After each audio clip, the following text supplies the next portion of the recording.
बिस्मिल्लाहिर्रहमानिर्रहीम। अस्सलाम वालेकुम। साबिर अली हाजिर है थिंक टीवी में प्रोग्राम साहबात के साथ। नाज़रीन, सबसे पहले तो हम आपको आज जो पेशावर में वाक़या हुआ है, बहुत ही अफसोसनाक वाक़या है और बेगुनाह लोगों की जो जानें गई हैं, इस पर उनके साथ दायरे के उनके ख़ानदानों के साथ सभी इज़हार यकजहती कर रहे हैं और उनकी जो भी शहीद हुए हैं, अल्लाह ताला उनके जो है वो दर्जात बुलंद करें। इस हवाले से बयानात भी सब ने दिए हैं, लेकिन जो असल एमक्यूएम है जिसके कायद व बानी अल्ताफ़ हुसैन हैं, अल्ताफ़ हुसैन साहब ने भी जो इस हवाले से एक ताज़ा बयान दिया है और इस वाक़े की शदीद मज़म्मत की है। हम आपको अल्ताफ़ हुसैन का बयान भी सुनवाएंगे।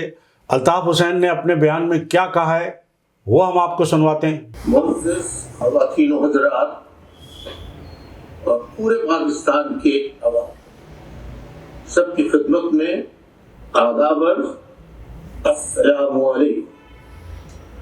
जैसा कि आप सबके इल्म में आ चुका हुआ कि आज यानी पीर के दिन यानी 30 जनवरी 2023 पेशावर में पुलिस लाइन में एक मस्जिद वाक़ई थी जहां धमाका हुआ और उस धमाके में अब तक के तलाब के मुताबिक सैकड़ों अफराद शहीद व जख्मी हो चुके। मैं इस धमाके की सख्त अल्फाज में मजम्मत करता हूँ और वो लोग धमाके में हलाक हुए हैं उनकी मग़फ़िरत की दुआ करता हूँ और सोगवारान नाम से दिली ताज़ियत का इज़हार करता हूँ।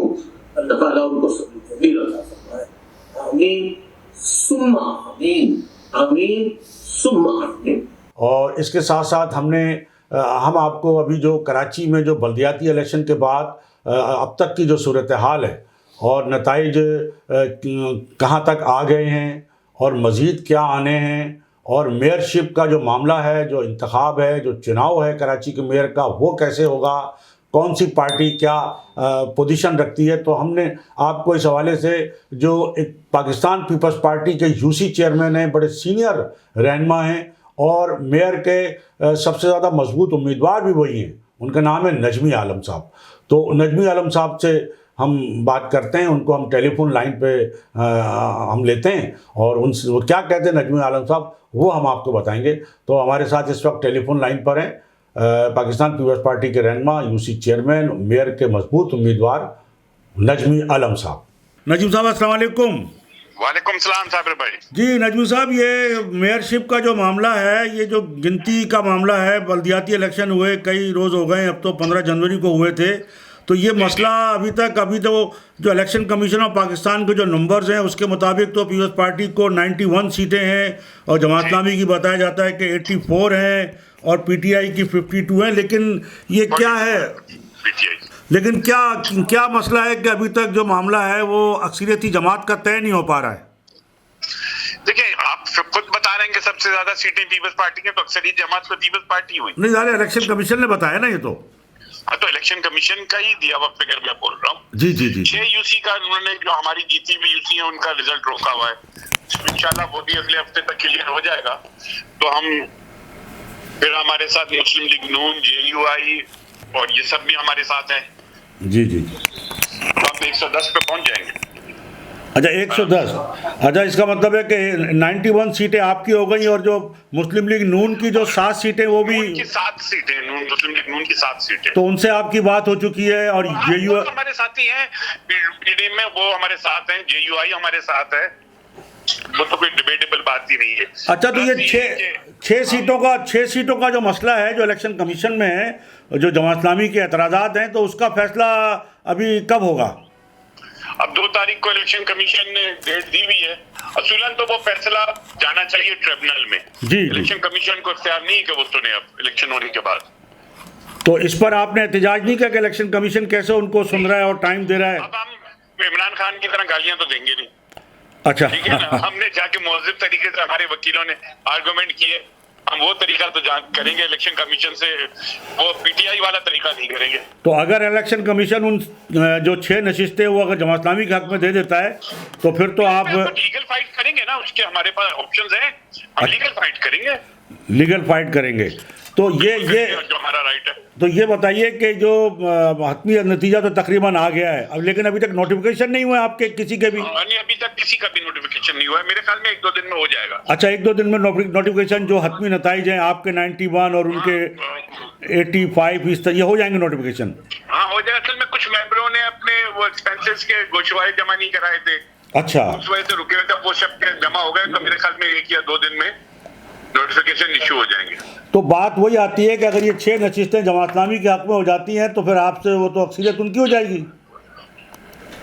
हो जाएंगी, अज्यूम कर लेने से ऐसे तो नहीं हो जाएंगी, हमारे पास पूरे सबूत हैं और हम समझते हैं कि इलेक्शन कमीशन इनको गलत सुन रहा है, इसलिए कि ये एक तो बात ये कि जो 6 यूसियां हैं जी, उनका यूसी चेयरमैन वाइस चेयरमैन ने कोई इतराज नहीं किया है। अच्छा, जमात इस्लामी ने एज ए पार्टी किया, हालांकि वो एग्रीड पार्टी नहीं है कानूनन, उनका तो इतराज सुनना ही नहीं चाहिए था इलेक्शन कमीशन को। अच्छा, लेकिन अगर यूसी चेयरमैन करता, देखिए कल मैं सईद गनी का एक लेटर दे दूं 150 यूसीओ पे, तो क्या उनके रिजल्ट रोक देंगे आप? नहीं हो सकता है। जी, तो अगर इलेक्शन कमीशन जो भी फैसला करेगा आपके फेवर में नहीं आता तो आप जाहिर है इसको इलेक्शन ट्रिब्यूनल में चैलेंज करेंगे? हम यही इलेक्शन कमीशन को समझाने की कोशिश कर रहे हैं कि आपका इख्तियार खत्म हो गया है, अब आप इनको नोटिफाइड करें और इलेक्शन ट्रिब्यूनल में जिसको कोई इतराज है वो इलेक्शन ट्रिब्यूनल में जाए। अच्छा, अब जो 11 नशिस्तें जिन पर इलेक्शन होना है क्या वो भी मेयरशिप से पहले होंगे या बाद में होंगे? ये भी इलेक्शन कमीशन की है, हमारा तो पॉइंट ये है कि इलेक्शन रिजर्व सीटों का करा के मेयर डिप्टी मेयर का करा दें, वो होती रहेंगी। अच्छा, ये इलेक्शन 11 नशिस्तों के बाद में भी हो सकते हैं? बाद में भी हो सकते हैं। देखिए नेशनल असेंबली में नहीं होता, लोग 2-3 निश्चितों 2-2 निश्चितों जीत के आ जाते हैं, वो एक सीट छोड़ देते हैं, तो कोई इलेक्शन कमीशन मुल्क के वजीर आजम के इंतखाब में डिले तो नहीं करता ना। जी जी, दूसरा ये कि नजूर साहब मतलब जमात इस्लामी के पास तो आप खुद गए थे इदारा नूर हक, लेकिन जाहिर है कि आपकी उनसे बात नहीं बनी। अब तीसरी जो बड़ी जमात है वो पीटीआई है, तो जाहिर है कि जिस तरह आप जेयूआई के पास गए, नून लीग के पास, इनके पास भी जाएंगे आप या आपकी कोई बात हुई है? इनके पास नहीं जाएंगे हम जी, ये हमारा बड़ा क्लियर स्टांस है कि पीटीआई से हम एज ए पार्टी अलायंस नहीं करेंगे। अच्छा, एज ए पार्टी नहीं करेंगे, तो फिर क्या किस तरह उनसे अगर आप फेवर लेना चाहें? अगर उनके कोई मेंबर समझते हैं तो वो हमें वोट दे दें, हम उनको रिफ्यूज नहीं करेंगे, और उनके मेजॉरिटी मेंबर्स हमसे राब्ते में हैं। अच्छा, पीटीआई के कितने 20-25 से ज्यादा हैं? इसके करीब हमारे साथ राब्ते में हैं जो हमारे साथ हमें वोट देना चाहते हैं। तो अगर वो वोट आपको दे भी देते हैं तो वो तो पार्टी पॉलिसी की खिलाफवर्जी हो जाएगी ना? अगर मेजॉरिटी ने वोट दे दिया जी, फिर वो पार्टी पॉलिसी की खिलाफ वर्जी नहीं हो सकती। अच्छा, वो फिर कानून है। आपके वोट मतलब है वो शुमार होंगे आपके साथ? हाँ, वो शुमार होंगे, उन पर डिफेक्शन क्लॉज भी नहीं लगेगा।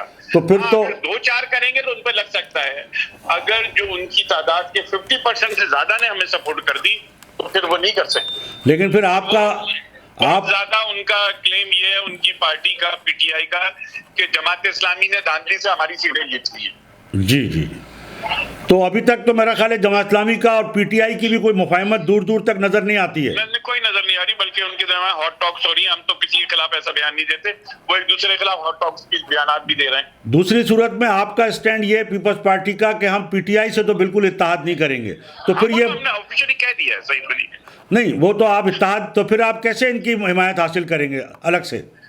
भाई अगर उनके मेंबर्स हमें वोट देते वो इंडिविजुअल हैसियत में देंगे, शहर की बेहतरी के लिए वो समझते हैं कि उनको पीपल्स पार्टी के साथ रहना चाहिए, जो जो अपने हलकों से जीत के आए हैं वो समझते हैं कि उनके हलकों के मसाइल का हल पीपल्स पार्टी के साथ चलने में है, और वो इलेक्टेड मेंबर हैं, हमें उनका पूरी रिस्पेक्ट है, चाहे वो पीटीआई के हैं या किसी के भी। अच्छा, जब आप उनकी फेवर लेंगे या आपको वो आधे लोग भी फेवर देते हैं तो फिर तो हॉर्स ट्रेडिंग का इल्जाम तो लगेगा ना आप पे? हॉर्स ट्रेडिंग का कैसे लगेगा भाई? जब आप उनकी फेवर लेंगे पीटीआई जमात से, मेजॉरिटी ऑफ देम हमारा साथ देती है तो आप हॉर्स ट्रेडिंग नहीं लगा सकते। अच्छा, मेजोरिटी साथ देती है, मेजॉरिटी ने ये फैसला किया कि हम जाएंगे तो there is no horse trading. लेकिन अगर आधे से कम लोग अगर साथ देते हैं तो फिर हॉर्स ट्रेडिंग हो जाएगी? नहीं भाई, अगर कोई मेंबर साबित करे ना कि हॉर्स ट्रेडिंग, कोई मेंबर कहता है जी मैं जमात इस्लामी के साथ नहीं जाना चाहता, अच्छा, ये तो फिर पीटीआई दिखा है ना, बेबी के वो उसको कैसे हैंडल करती है। तो मतलब 20-25 मेंबर पीटीआई के ऐसे हैं जो कहते हैं कि हम जमात इस्लामी के साथ जाना नहीं चाहते हैं और शहर की बेहतरी के लिए पीपल्स पार्टी के साथ जाना चाहते हैं। उनको भी अपने हलके का प्रेशर है ना कि उनके हलके के अवाम के मसाइल उन्होंने हल करने।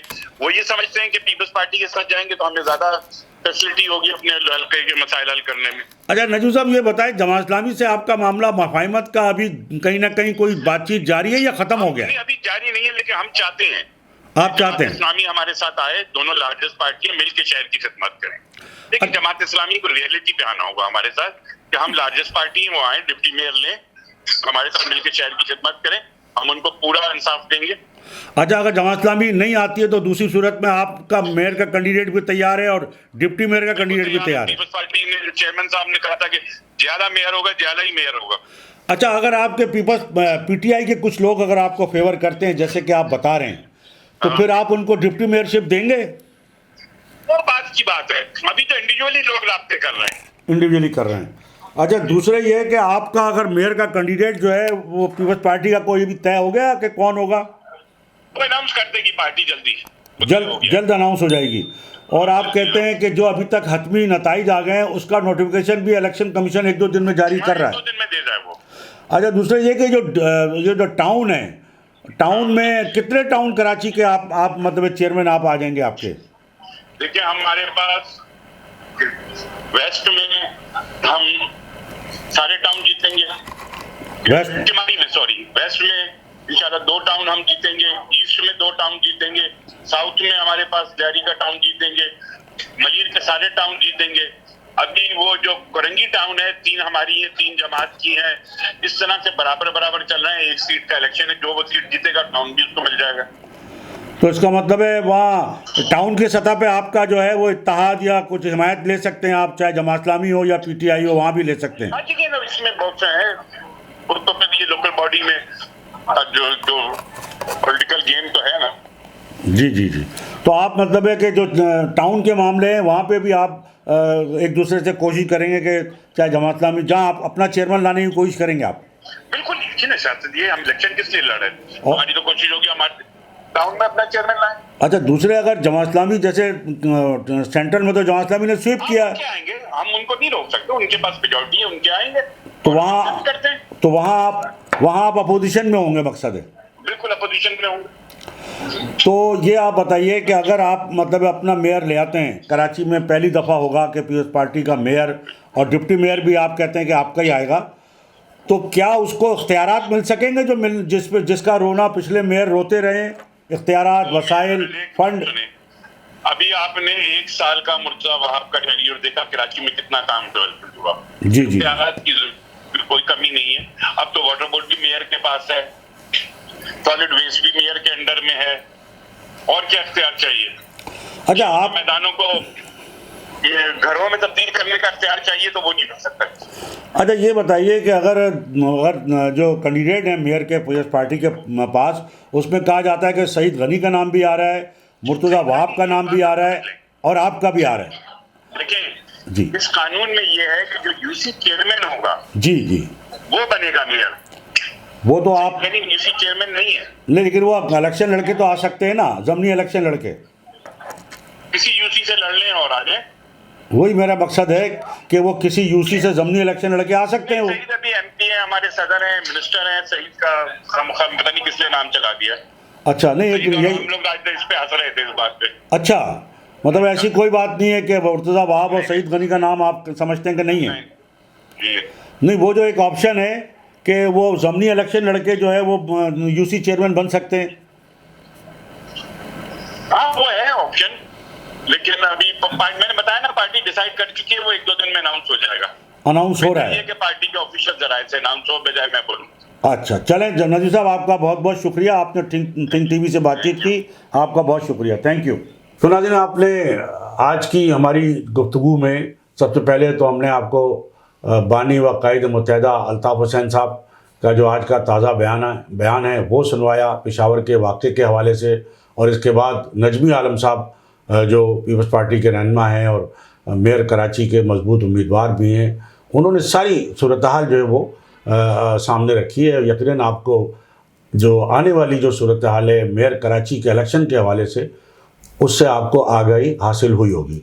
तो नाज़रीन, ये थी हमारी आज की गुफ्तगू, हमारा आज का प्रोग्राम। इससे पहले कि मैं आपसे इजाज़त लूँ, मेरी आपसे गुजारिश कि आप थिंक टीवी HD को ज़रूर सब्सक्राइब कर लें। इसके साथ ही आज की इस नशिस्त से साबिर अली को इजाज़त। अल्लाह हाफ़िज़। थिंक टीवी HD को सब्सक्राइब ज़रूर कर लें और बेल आइकन का बटन दबाएं ताकि हमारी नई आने वाली वीडियोस पर वक्त आप तक पहुंच सकें।